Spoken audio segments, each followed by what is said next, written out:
Hello and welcome to Transmission. Tonight I am joined by Andrew. Welcome. Thank you. Now, Andrew, could you tell us just a little bit about yourself? I'm a trans guy.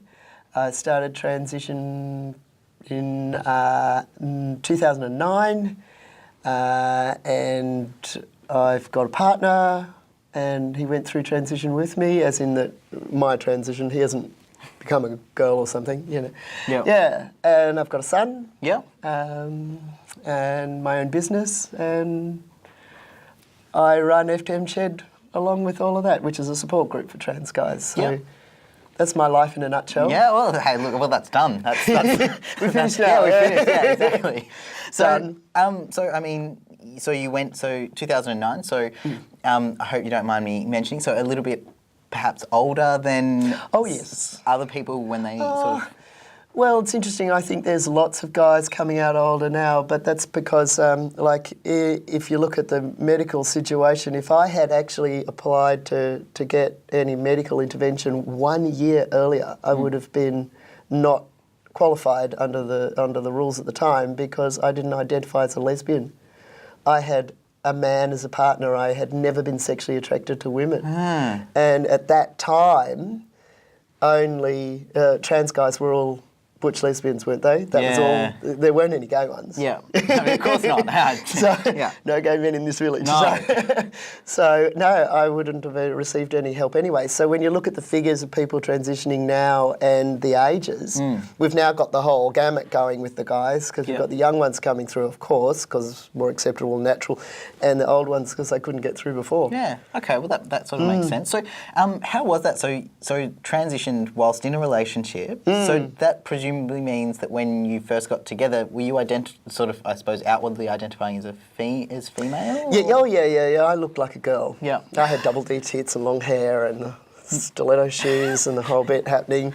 And people asked me, I remember my first appointment at my GP to get a referral to the gender clinic. I walked in and very nervously said, I think I'm a guy. And this guy's got a really dry sense of humour, and he says, well, you're not trying very hard, are you? And I've gone, what the hell? I'm like, what? But yeah, I found my own life before transition flipping between really femme and not. As you'd get that idea that if I just got the right dress or the right handbag or the right hairstyle or the right thing, it'd all click in and I'd be right. But then when it'd fail again, you'd get all the hair cut short and go into bouts of depression. And so, that sort of going hyper-femme and all that sort of stuff to try and feel comfortable, I suppose? Is that... Try to push yourself across the line. You just think, well, how do all the other girls do it? Why can't I just quite get there? Yeah. And so in terms of when you sort of met your partner, so... How did he see me? Yeah. Oh, it's a really weird one. I had just found out that, because I'm pre-internet, I'm old, so I had just found out that there was any possibility of what I could do medically and transition, and I was at the end of a femme stage. Yeah. And I realised what I was going to do, so I didn't need to do the depressed haircut thing and go into the guy's clothes again. I just thought, okay, I'll just do this nice and smoothly with the doctors in hand. And we met in a gay bar because I was going there because that's how I identified, even though I hadn't done anything on the outside yet, but I knew I was in the process. So, yeah, we met, and I was talking to my then best friend about transitioning. Yeah. And I was getting kicked under the bar table. Like, he's like, someone's walking up, you can stop now, change topic. And I thought, nah, stuff it. So from the very first day we met, he knew that everything was not as it seemed. Yeah, okay. Which I suppose may have made it a bit easier in terms of that he was You'd there was think some so, but I don't know. No? It's like if you're looking at someone, and this is to be fair for the world, if you're looking at someone and for all the world they look like, sound like a woman, they can tell you they're a guy, but it only sinks in so far. Yeah. So as the whole process of transition occurred, yes, he was on board, and yes, he'd been told, but how much of it he absorbed? It's absorbed in a slow process as you go. Yeah, like anything, I suppose. Any sort of change in any relationship would, you know. And so you've got a son. So how old's your son? He's 21. He's 21. So how was that conversation? Oh, that was cool. He was the first person I told outside my mother as a child, which is entirely another kettle of fish. So he'd come out as gay about a year before and was struggling along with it all at school. And I came out to him and said, you know, that really I identify as a guy.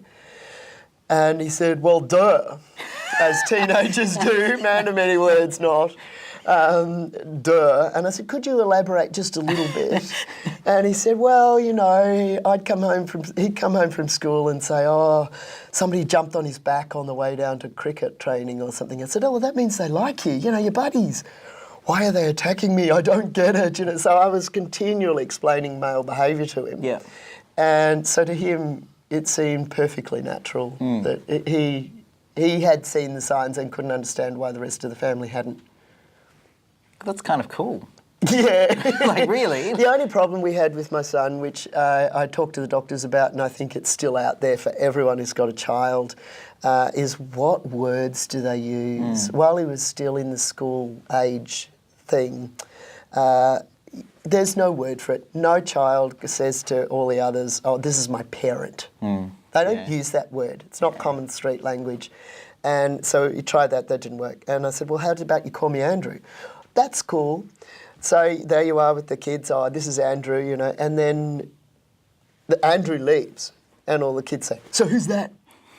It doesn't go away. Yeah. At that age, they don't have a way to get around it. Yeah. And so how did you sort of grapple that? So how did we you avoided it until he got out of school. Yeah.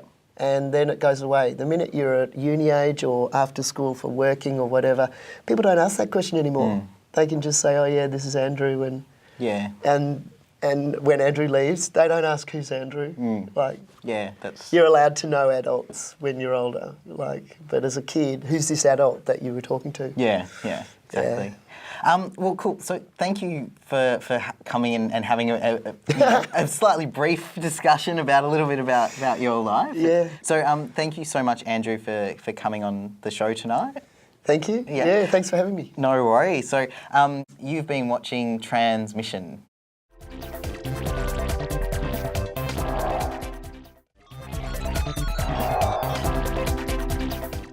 What's in a name? That which we call a rose by any other name would smell just as sweet. Or would it? What is your name and can you tell me about it? I'm Andrew and it's my name. Wasn't always my name, but it is now. I chose it from the middle name of my partner and the middle name of my best friend. My name is Ashley. I chose it because I've never known anyone else with the same name, and I like the name, and it's sort of a little bit gender ambiguous, but that wasn't why I chose it. But I don't know, I guess that kind of works, doesn't it? What is your name? Tell me about it. My name's Ashley. I was actually given that name at birth, so I've been extremely lucky. I had to cut my middle name out because it was a male's name, so I got rid of that. But other than that, I've actually been really lucky in that sense. My name is Brenda. I don't know how many years I'd been thinking of being a Brenda. It was close to my the name I was given at birth. But it's one that I've always been comfortable with, and I've known many lovely Brendas over the years. My name's Dee. It was something that actually was nicknamed to me about 15 years ago, and when I decided on a name, it just came out. So I kept with it. All right, so my preferred name is Evie Ryder. Basically, it all stems back to my original birth name, which was Adam. And when I changed my name legally, it was changed to Amanda Dean. Amanda Eve Dean. And I decided to have the Eve in there because it was like the opposite of Adam. You know? So it sort of kept a part of it. And then I just liked Evie rather than Amanda. And then I decided, I guess after my surgery, I just felt like I wanted a name that was more, felt more feminine for me, like, and also more exciting. Like, I just felt like I didn't want to just be anybody. I wanted to have a name that really caught people's attention. And so Evie Rider, you know, because I ride skateboards, and it sounds like Easy Rider. And also was sort of tempting to have a bit of a flirtatious name. Like, I did toy with the idea of caramel pash. And, you know, so when people think of my name, they think about how good it is to kiss me. So I thought Easy Rider, Evie Rider, you know, people think it might be easy to get into my pants and I might get more hot babes that way. My name is Harrison. And that's what's always been. I guess I don't really know. I don't know. It's like, I don't know if I would change my name if I did that. But I guess it is just kind of weird. I guess weird to be getting used to being known as a different name. Just kind of been going by just Harrison or Harry, I guess.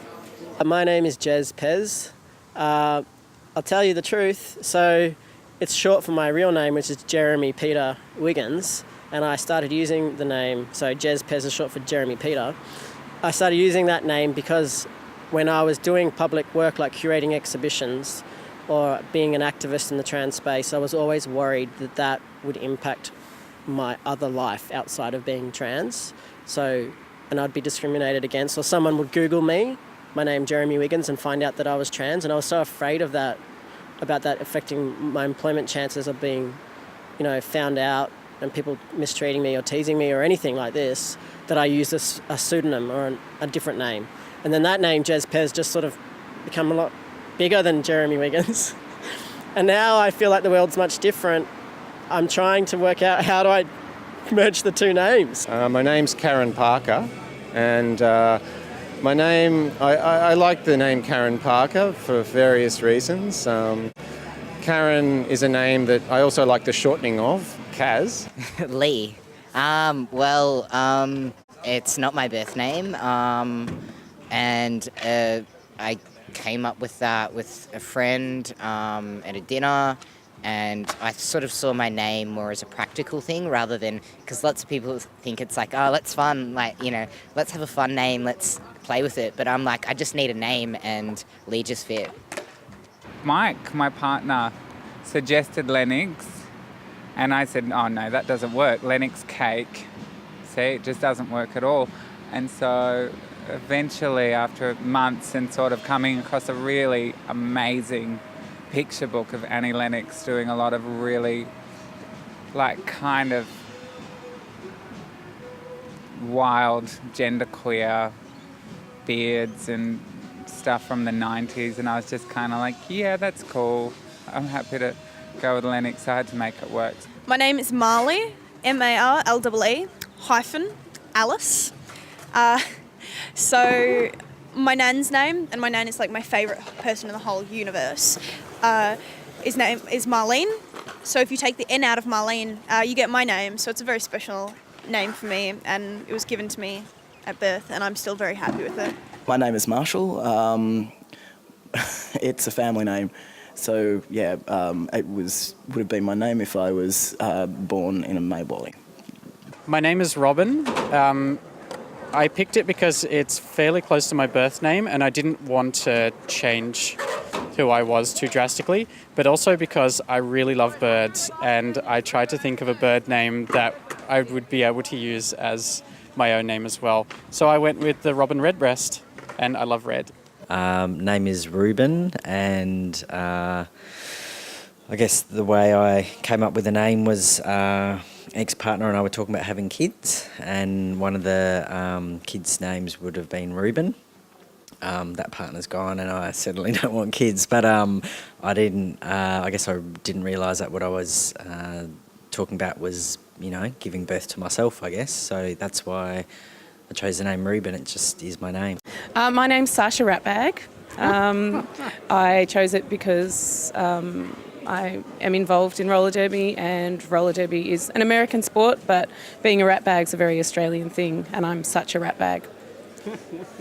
My name is Sally, and it was the first name that came into my head when I was asked to join the group Seahorse way back when, and they sent a form with feminine name you wish to be known by, so I went with intuition. My name is Sean. I went to see my parents when I first came out as trans, and they helped me to choose the name of Sean. I just said, because I'm taking away the name that you guys gave me, would you like to help me choose a new name? And they said yes, so that was really good. They came up with Sean really quickly, and then afterwards Mum went away to Google and she came up with this list of names and showed it to me, and there was the most ridiculous name on the list was Horatio, and I was like, I cannot identify with the name Horatio. I couldn't imagine going up to a bar and being like, hi, I'm Horatio.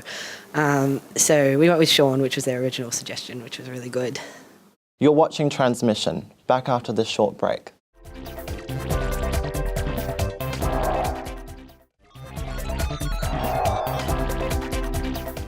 Welcome back to Transmission on Bent TV. I'm Sammy Cameron, and today we're talking about mental health. Joining me today are Nate, Toni, and Sean. Thank you for joining us today. Thank you. So, although a large proportion of trans people who have made the choice to transition are very pleased that they've gone through with it, the stereotyping, stigma and discrimination that can come from families, workplaces and strangers can have a huge detrimental effects on individuals. Numerous studies repeatedly tell us that trans people have significantly higher proportions than the general population that have considered or attempted to self-harm or take their life. Why is this proportion so high? And do mental health challenges go hand in hand with being trans? Yes, I think they do, very much so. It's a big issue, and it's one that takes a lot of work to get around. It's very hard to not be accepted as who you are and to, well, not accept yourself. So that can cause a lot of problems. That's probably one of the biggest problems, isn't it? Mm. We need to accept ourselves. Well, that's the first thing you've got to do. I suppose that they do go hand in hand in terms of people, in terms of the trans community tends to have high proportions of things like mental illness and things like that. But I don't think it's necessarily a direct link. And I think that it's similar to when people talk about having mental health problems to do with sort of coming out in terms of gay and sexuality and all that sort of thing, that there is a link, but I don't think it's the only link. And I suppose that there's other life stuff that happens as well, just as like the general community, which also can sort of be linked in as well. So I think it's quite easy to sort of link it, that anyone who's trans or gender diverse who has a mental health illness because of their gender identity, and I don't think that's always the case. Okay. Well, keeping who you are suppressed or like just the information that, like, because you have to come out, you can't tell people, that can lead to depression and other problems because you just have so much weight inside you that you can't get out. And depression is so common.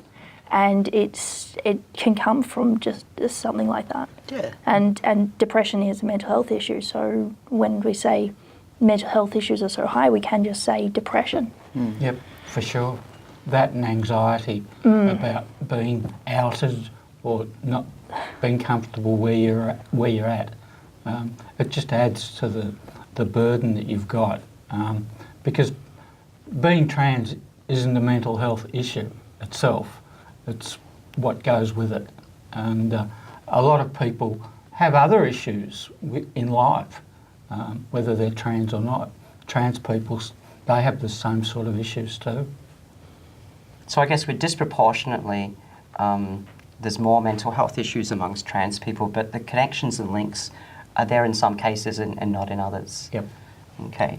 So Nate, how much does successfully passing as your preferred gender help your mental health? I don't know sort of broadly, but for me personally, I know that it wasn't so much about how I was read. So people misgendering me and things like that, sort of on the street in terms of strangers and all that sort of things, never impacted me to a significant degree. Like I was okay with going, okay, yeah, whatever. If I'd had a bad day, then it would get me down. But generally, I was okay with it, and for me, it was more sort of my mental health improved when I felt more comfortable within my own body rather than what other people were perceiving me. But I think it can impact, particularly if you're having those bad days, and then you go to this coffee shop and you get, heard or hymned, or depending on, that can impact. How does finding other people with similar issues to ourselves help with our mental health? I think it's important that you realise or come to understand that you're not alone, that there are other people there. It's, being trans isn't a rarity. It's not common, but it's not a rarity. So being with other people, being with other trans people is important because it makes you feel part of the world. And how do you find other trans people? There's groups. You can get access to them through the internet. You can get access to them through mental health services, through your GP, through things like Switchboard and other supports. Y gender's a really good one for trans specifically. Yeah. There are lots of trans youth, that's where I started, and before that I just could not accept myself because I didn't know that anyone else existed, and there are so many awesome people in Y gender, and that helped me to come to terms with it. I certainly found that, the fact that there are lots of different kinds of groups of people where we live in Melbourne, and the internet has connected us all up together as well. There's always someone that you can find that's similar in some ways. And also just like things like YouTube and things like that, like if you just, if you put in a search term, you'll get something. You'll find someone, even if they're on the other side of the world, that has a similar experience. So that we know that we're not alone and we're not the only one that has this particular issue. I love watching the vlogs on YouTube about people's personal issues. And yeah, there are some there that have sort of got a series that have started from when they transitioned, sort of virtually every month on, and some of them are a couple of years through their transition, or really past it, I suppose. But they're very interesting. How useful is professional help? Psychologists, psychiatrists, counsellors, those sorts of things? Start with your GP, and there are some specialist groups around, and there is. Is it useful though? Is it something that's worth doing? I'm a big advocate for counselling. I've been in counselling for 13 years now, but it has helped me a lot. And it's really, you have to find someone who works with you. People get very nervous about saying that they don't like the counsellor that they're with, but if your counsellor doesn't work with you, then find another one. Find another one. There's nothing you can do about not clicking. And there's plenty of them around. Yeah. So that's a great piece of advice. And when they do click, it really helps you a lot. And go forward in strides and bounds. What about drugs and alcohol? They have a serious effect on our mental health. Just a no-no, stay away from them? Well, I mean... moderation. Self-medicating is not a good thing. Self-medication is not a good thing. But you also need to be careful with prescribed medications as well, that that you get them reviewed if you're not happy with how things are going. Because hormones can have an effect on our mental health as well. My word. And something to be very careful about. So in summary, what are some of the things you'd recommend for someone that's feeling very negative? Talk to friends. Definitely. Having a good network around you is a very important thing. Having interests and getting out of bed by 10 o'clock in the morning and just going and doing something. Even if you're feeling terrible, get up and wash the dishes while you're still being terrible. It's better than staying there. Great. Look, I'd like to thank Nate, Toni and Sean for joining us today. I'm Sammy Cameron on Transmission for Vent TV, and look forward to seeing you all next time.